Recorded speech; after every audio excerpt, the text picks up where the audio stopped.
Olá pessoal, tudo bem com vocês? Espero que sim.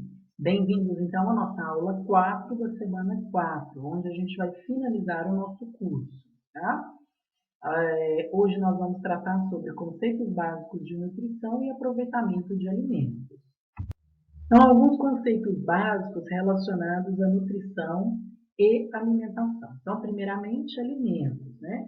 Alimentos são caracterizados como substância que fornece os elementos necessários ao organismo humano para a sua formação e manutenção e também o desenvolvimento dos tecidos corporais. Aleitamento materno, que é um tipo de alimento, né, produzido por nós seres humanos com a finalidade de amamentar. Então, nós entendemos como aleitamento materno o conjunto de processos nutricionais, comportamentais e fisiológicos envolvidos na ingestão pela criança do leite produzido pela própria mãe, seja diretamente no peito ou por extração artificial. A alimentação é um processo biológico e cultural que se traduz na escolha, na preparação e no consumo de um ou vários alimentos. A alimentação complementar adequada e oportuna é aquela que se inicia como complemento do aleitamento materno a partir do 4º ou 5º mês de vida das crianças, né? Com dietas adequadas em quantidade e qualidade, né? Oferecendo então para os menores, né, para as crianças em processo de transição, tanto nutrientes quanto calorias. Alimentos in natura, né? São produtos ofertados e consumidos em seu estado natural, sem sofrer alterações industriais que modifiquem suas propriedades físico-químicas, textura, composição, propriedades organolépticas. As frutas e o leite fresco são bons exemplos de alimentos in natura. Então, colocar no nosso cardápio o leite e as frutas é essencial. Alimentos diet. Sua fórmula apresenta um dos principais ingredientes substituídos totalmente ou modificando assim sua composição. Um exemplo é quando o açúcar é substituído pelo adoçante artificial, podendo o alimento ser consumido pelo diabético. Exemplo, geleia diet. Alimento light. De modo geral, seguem fórmula original dos produtos, mas tem uma redução significativa de pelo menos 25% no mínimo de um dos nutrientes que abasteçam o corpo com energia, seja ele carboidrato, lipídio ou proteína, tomando, né, o alimento ou tornando esse alimento menos calórico. Exemplo, creme de leite light, com redução de 25% da fração gorda do alimento. Alimentos reguladores, representados por alimentos ricos em vitaminas, minerais, fibras e água, favorecem e aceleram as diversas atividades biológicas do organismo. Alimentos construtores, representados principalmente por alimentos ricos em proteína. Tem a função plástica, que é a mesma coisa de função construtora, tá, no nosso organismo. Isto é, mantém os processos orgânicos, né, de crescimento, desenvolvimento e reparação de tecidos. Então, daí o nome plástico e característica proteica. Alimentos energéticos asseguram ao organismo a temperatura suficiente para manutenção do calor e produção de energia necessária para as funções do organismo em atividades de repouso. São representados principalmente por alimentos ricos em lipídios e carboidratos. Alimentos transgênicos, resultante da modificação em laboratório da sua composição genética, que por sua vez é responsável pelas características do produto. Então, a gente vê isso muito tanto no rebanho bovino, suíno, nas aves e nos produtos alimentícios de origem vegetal, como soja, batata e tomate. Alimento funcional. Todo alimento ou bebida que consumida na alimentação habitual pode trazer benefícios fisiológicos e específicos. Exemplo, peixes que contenham ômega 6 e ômega 3 que traz benefícios, né, terapêuticos para redução, por exemplo, do colesterol e aumento do bom colesterol. Um outro sinônimo para alimento funcional é alimentos nutracêuticos. Anemia, ela é caracterizada pela redução dos níveis de hemoglobina no sangue para valores abaixo dos limites estabelecidos como normais, de acordo com a idade, sexo e condição fisiológica. Ou seja, eu tenho uma redução dos níveis de ferro que favorecem a formação da proteína hemoglobina que carrega o oxigênio. Avaliação antropométrica é o uso de medidas, principalmente peso e altura, como critério para avaliar o crescimento físico e, por extensão, o estado nutricional. Se a pessoa, então, está no peso ideal, no sobrepeso ou abaixo do peso. Balanço energético é o equilíbrio entre a energia ingerida através dos alimentos e a energia gasta. Então, veja que é um equilíbrio entre aquilo que você ingere e aquilo que você gasta, para a manutenção das funções corporais, o efeito dos alimentos e na prática da atividade física. Biodisponibilidade. O grau de aproveitamento de nutrientes específicos contidos nos alimentos, tomando como referência o conteúdo total de 100% do princípio nutritivo considerado. Ou seja, talvez você ingere 100% de um determinado componente, né, presente nos alimentos, porém seu corpo não consegue absorvê-lo de forma integral.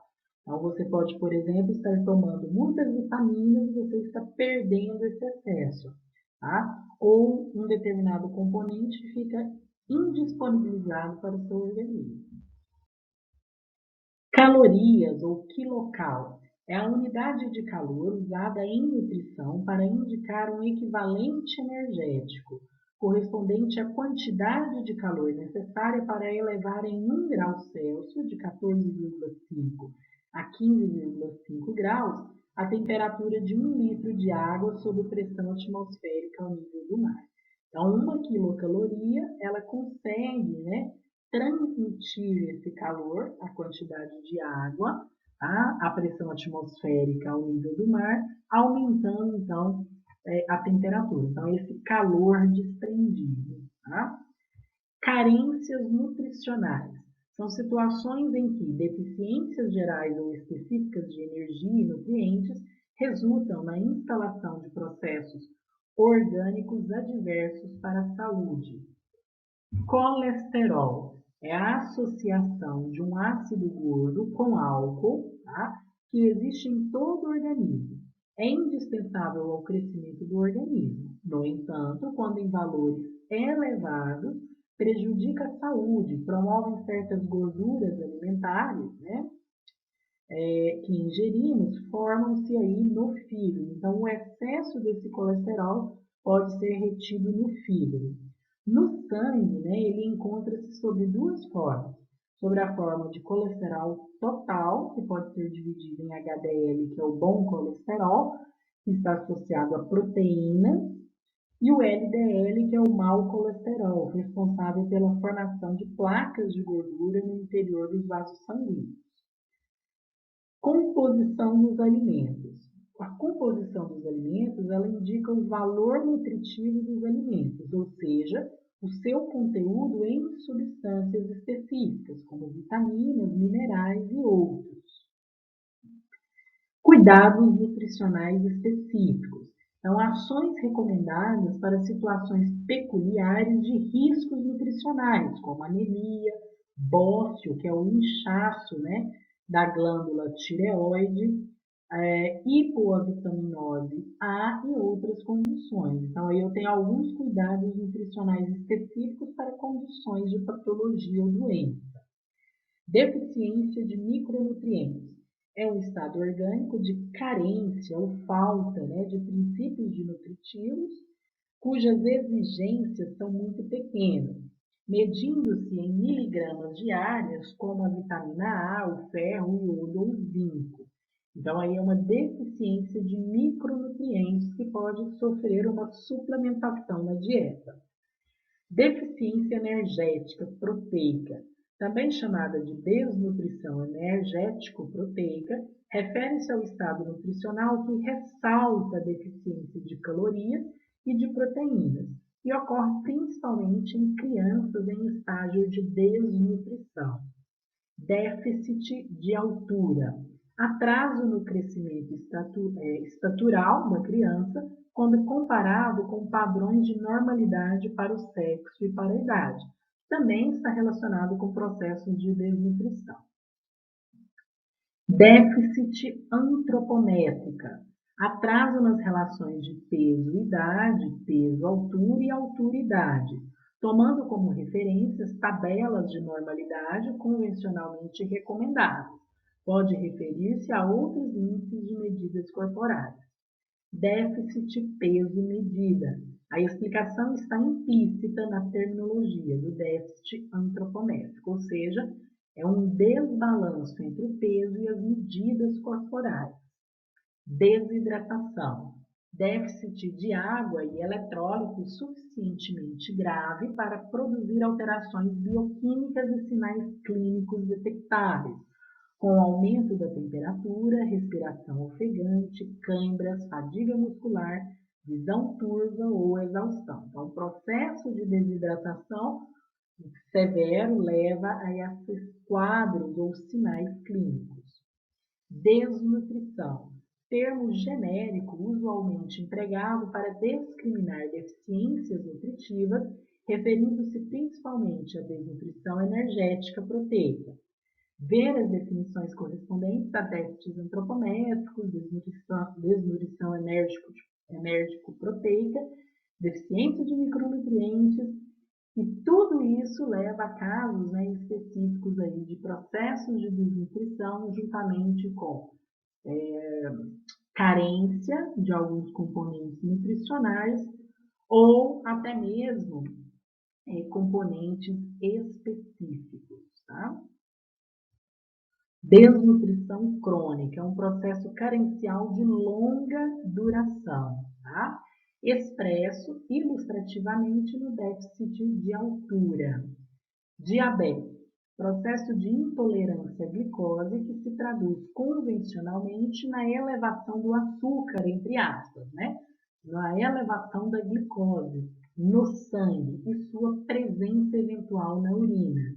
Dieta, genericamente corresponde aos padrões alimentares dos indivíduos. Especificamente, pode representar uma combinação recomendada de alimentos em determinadas proporções para atender a necessidades terapêuticas. Dieta equilibrada. Dieta que contém diferentes alimentos em proporções adequadas para satisfazer as necessidades de nutrientes do indivíduo. Dislipidemia, termo que se refere às alterações, quase sempre por excessos nos teores de lipídios ou gorduras do sangue, como colesterol e triglicerídeos altos. Distúrbios nutricionais. São problemas de saúde decorrentes da má nutrição, ou seja, situações patológicas, ou seja, que causam doenças, de etiologia ou de origem nutricional. Doenças da nutrição. Terminologia para uma grande variedade de doenças que resultam do baixo consumo, do consumo excessivo ou do desequilíbrio prolongado, tá? Da ingestão e utilização de princípios nutritivos que devem ser harmonicamente combinados. Várias referências anteriores configuram essas situações, por exemplo, o bósteo, deficiências nutricionais e a desnutrição, e problemas de dislipidemias e obesidade configuram doenças da nutrição. Estado nutricional. Situação do organismo resultante da ingestão de alimentos, de sua assimilação e utilização, assim como agentes infecciosos ou parasitários que interferem nos processos de absorção e utilização. Gordura abdominal.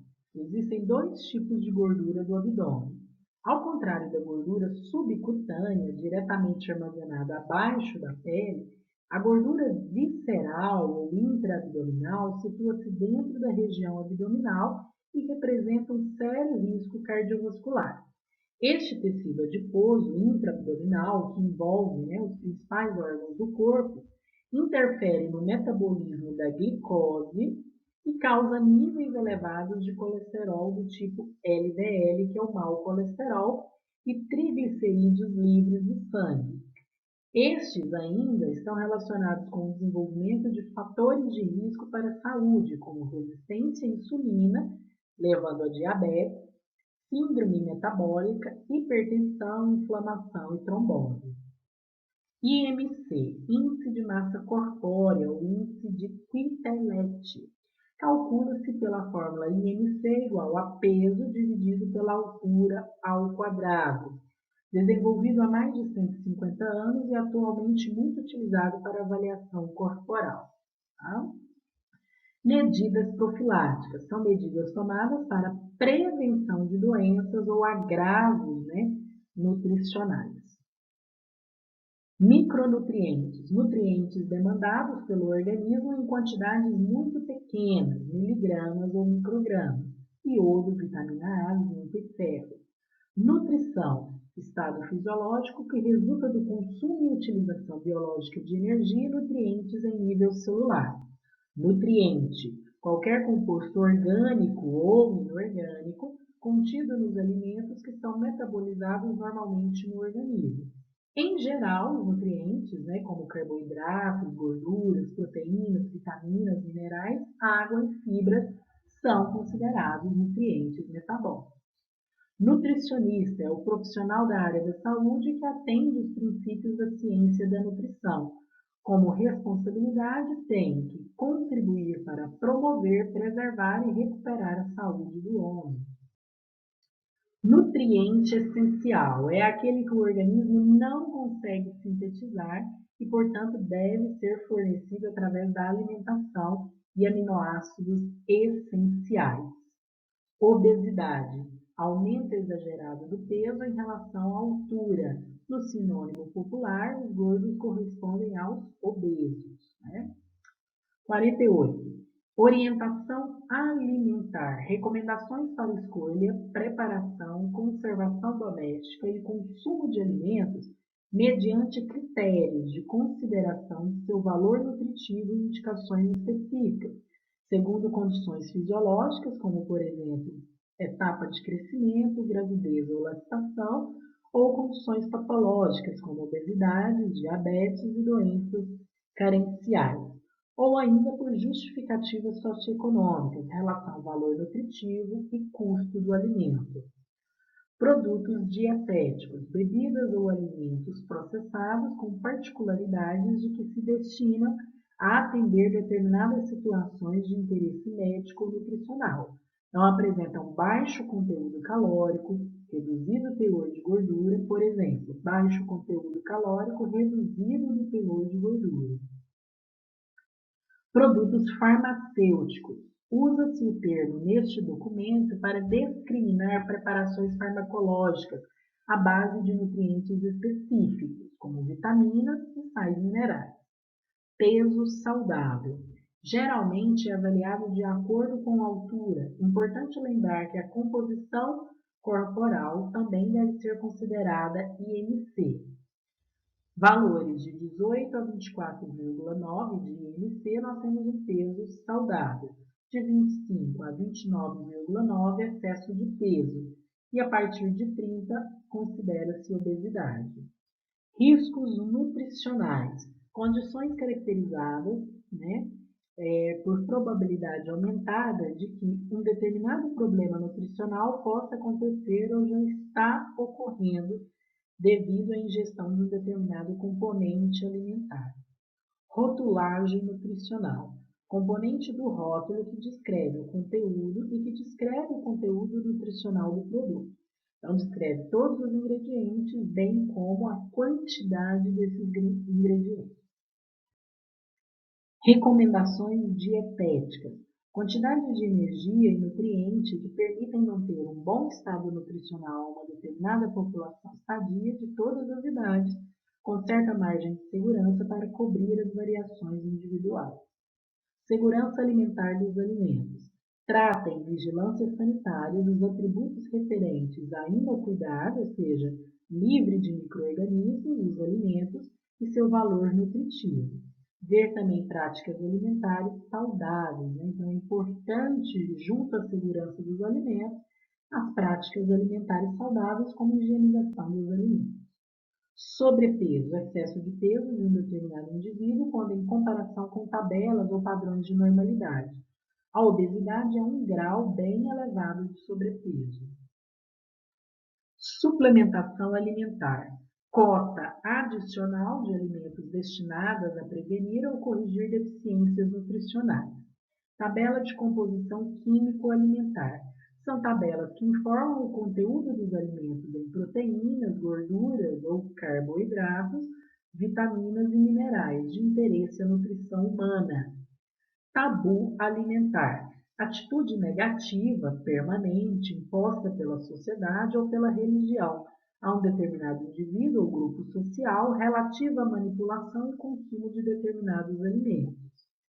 Tradições alimentares.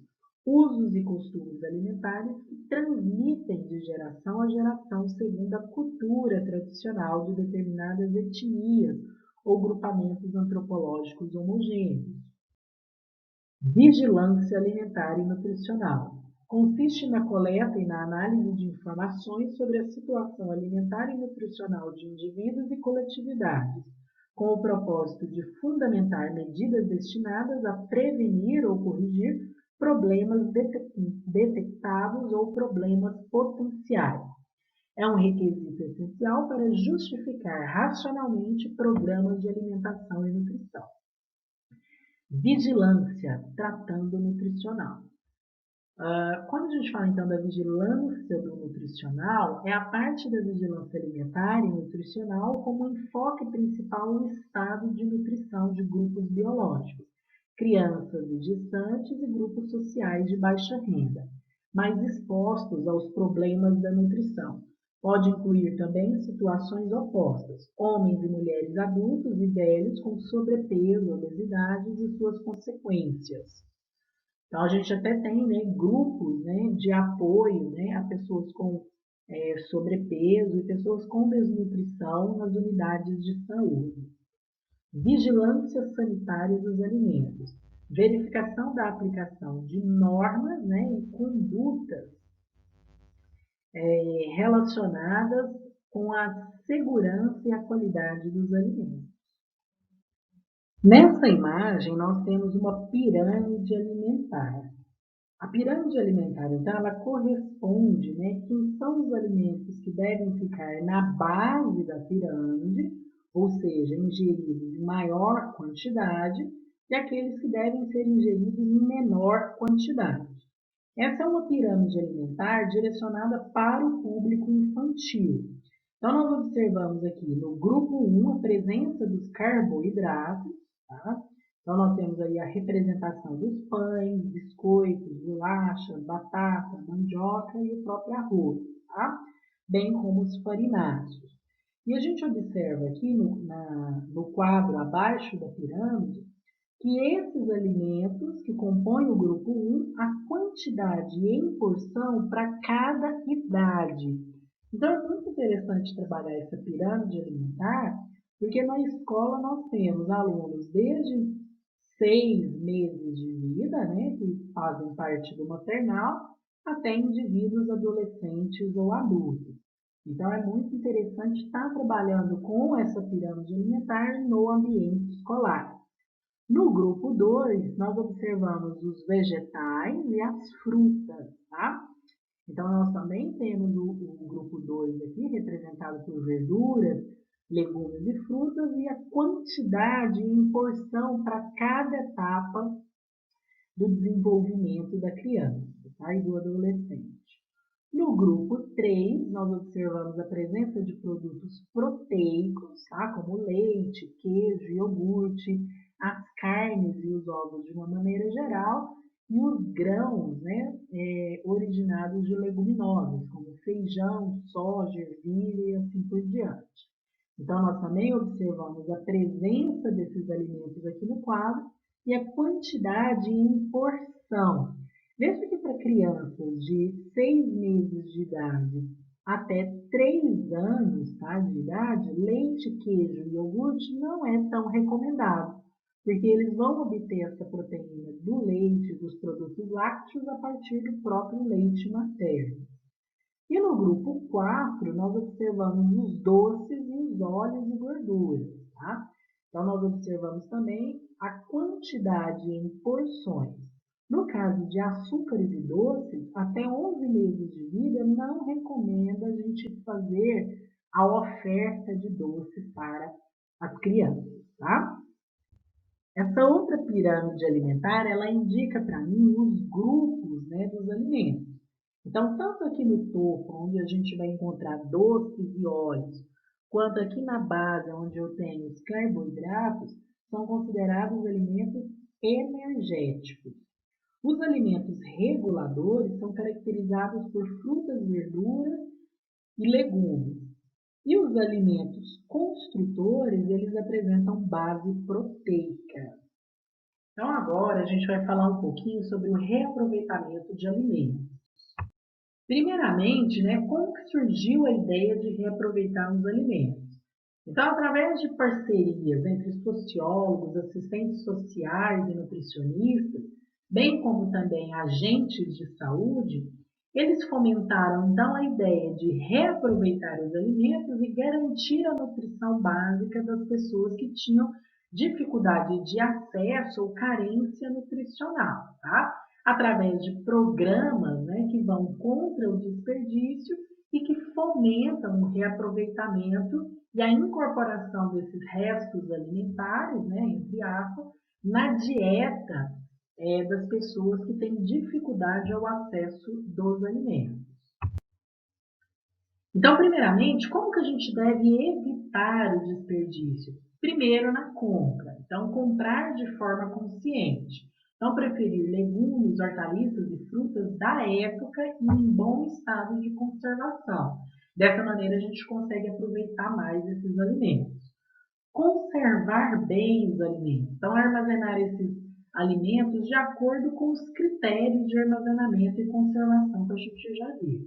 E preparar bem, né? Então, lavar os alimentos, ter o trato higiênico com esses alimentos, não tirar cascas grossas e preparar apenas a quantidade que será consumida. Então, muitas das vezes você tira toda a casca da cenoura e vai utilizar só metade da cenoura. A outra parte já ficará exposta, tá? E vai entrar em desidratação, em perda de textura e você acaba jogando isso fora. E assim por diante. Então, a gente fazer o consumo daquilo que a gente vai consumir no momento. Então, milhares de toneladas, né, de alimentos são desperdiçados mundo afora. E isso tem mudado de acordo com uma nova tendência, que é a educação alimentar. Com o aumento da conscientização de muitas coisas que jogamos fora, também podem ser reaproveitadas. Importante ressaltar que para reaproveitar esses alimentos, eles devem estar em bom estado geral, ou seja, quando a gente fala de reaproveitar alimentos, não é reaproveitar alimentos com prazo de validade vencido e muito menos estragados. São alimentos que ainda têm uma característica saudável, uma característica boa para a alimentação. Hoje, muitas empresas se preocupam a realizar programas de incentivo e conscientização e até ensinam a reaproveitar esses alimentos. Exemplo, que são grandes carros-chefes nesse ponto de reaproveitamento de alimentos, é o SESC e o SENAI. Tá? Então, eles têm, por exemplo, restaurantes que fazem o uso de produtos que seriam descartados, principalmente por feirantes ou outras entidades, e acabam conseguindo produzir alimentação de bom valor nutritivo e de boa qualidade e ofertar essa alimentação no valor de R$1. São os restaurantes populares. Então, o que pode ser reaproveitado nos alimentos? Então, qualquer sobra ou apara, desde que esteja bem conservado. Então, sempre bom estar frisando isso. A conservação desse alimento ela tem que estar boa, né? Caracterizada como um alimento ainda apto ao consumo. Então, por exemplo, carne assada, ela pode ser utilizada na fabricação de um croquete, né? Pode ser utilizada no preparo de um omelete, de tortas e recheios. O arroz, ele pode ser utilizado no dia seguinte para bolinho, panquecas e purês, tá? Peixes e frangos. Eu posso fazer um soufflé, um risoto, um bolo salgado. A para de carne, então ela pode ser utilizada em molho, sopa ou croquete. Feijão, eu posso fazer com aquele restinho de feijão um tutu, um feijão tropeiro ou um virado, né, que é a mistura do arroz com o feijão. Frutas maduras podem ser utilizadas para a confecção de doce, bolo, suco e vitaminas. Leite talhado, ele pode ser utilizado para a fabricação do doce de leite talhado. Pão pode ser utilizado na fabricação de pudim, torradas, farinhas de rosca e rabanada. Então veja que eu tenho uma diversidade imensa no reaproveitamento de sobras que muitas das vezes iriam para o lixo, né? Então, alimentos também que podem ser aproveitados de forma integral. Então, folhas de cenoura, beterraba, batata doce, folhas de nabo e hortelã podem ser utilizadas e incorporadas na nossa dieta. Cascas de batata inglesa, banana, tangerina, laranja, abacaxi, pepino e maracujá também podem ser utilizados. Talos de couve-flor, brócolis, beterraba, couve também são utilizados na prática de receitas, né, que incorporam o reaproveitamento de alimentos. Entre cascas como a do maracujá e melancia também podem ser utilizados, bem como sementes de abóbora, melão e jácara. Então aqui uma receita, né, básica, onde a gente vai utilizar o pão como matéria-prima dessa receita. Então, nós temos 2 pães amanhecidos, 500 ml de leite integral, 8 colheres de sopa de açúcar cristal, 3 ovos, 2 xícaras de chá de açúcar para a calda. Preparo. Bata todos os ingredientes no liquidificador, faça um melado do açúcar, caramelize o fundo de uma forma redonda, coloque o líquido e deixe assar em banho-maria por 1 hora e 30 minutos e você terá um pudim de pão. Ó, muito interessante. Muitas vezes a gente não sabe o que fazer com esses pães, né, que vão sobrando e endurecendo na nossa casa. E os bifes de casca de banana, né? Então, nós temos como ingredientes casca de 6 bananas maduras, 1 xícara de farinha de rosca, 2 ovos, 3 dentes de alho, 1 xícara de farinha de trigo e sal a gosto. Lave as cascas de banana em água corrente e corte as pontas. Retire as cascas na forma de bife, tá? Sem parti-la, então de maneira inteira. Amasse o alho e coloque numa vasilha junto com o sal. Coloque as cascas nessa mistura. Bata os ovos como se fosse um omelete. Passe as cascas de banana na farinha de trigo, nos ovos batidos e, por último, na farinha de rosca. Frite as cascas em óleo bem quente, deixe dourar dos 2 lados e sirva quente. Olha que interessante, né? Além disso, você vai estar alimentando de um alimento rico em fibra e rico em sais minerais. Pessoal, por aqui então nós finalizamos a nossa aula. Vou deixar disponível para vocês um conteúdo de um livro do Senac e do Senai que tem aí diversas receitas que vocês podem estar utilizando aí no preparo, tanto no dia a dia quanto no ambiente escolar. Tudo bem? Então, no mais, a gente finaliza a nossa disciplina do nosso curso e espero que tenham aprendido um pouquinho. Bons estudos e ótimo término de curso.